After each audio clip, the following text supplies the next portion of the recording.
Hi అండి, welcome back to my channel. ఈ వీడియోలో సింపుల్గా దద్దోజనంని ఎలా చేయాలో చూపిస్తాను. అయితే నేను ఇక్కడ అటుకులతో దద్దోజనం చేస్తున్నానండి. అటుకులతో చేస్తున్నాను కదా, ఏ దేవునికైనా ఇది ప్రసాదంగా పెట్టుకోవచ్చు. సో ఈ ప్రసాదాన్ని సింపుల్గా ఇంట్లోనే ఎలా చేసుకోవాలో చూపిస్తాను. ఇంకా లేట్ చేయకుండా తయారీ విధానాన్ని చూసేద్దాం.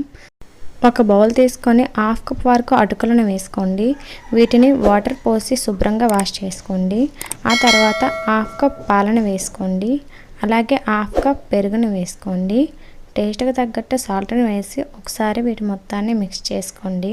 ఇలా మిక్స్ చేసిన తర్వాత సైడ్న పెట్టుకోండి. ఇప్పుడు స్టవ్ ఆన్ చేసి ఒక కడాయిని పెట్టుకొని 3 టీ స్పూన్స్ ఆయిల్ని వేసుకోండి. ఆయిల్ హీట్ అయిన తర్వాత పోపు దినుసులను వేసుకోండి. ఆవాలు, జీలకర్ర, మినపగుళ్ళు, శనగపప్పు అన్నీ హాఫ్ టీ స్పూన్ చొప్పున వేసుకోండి. ఇవి కొద్దిగా వేగిన తర్వాత కొద్దిగా కరివేపాకు రెమ్మలను వేసుకోండి. అలాగే ఒక 3 ఎండుమిర్చిని వేసి దోరగా వేయించుకోండి. లో ఫ్లేమ్లో వేయించుకోండి.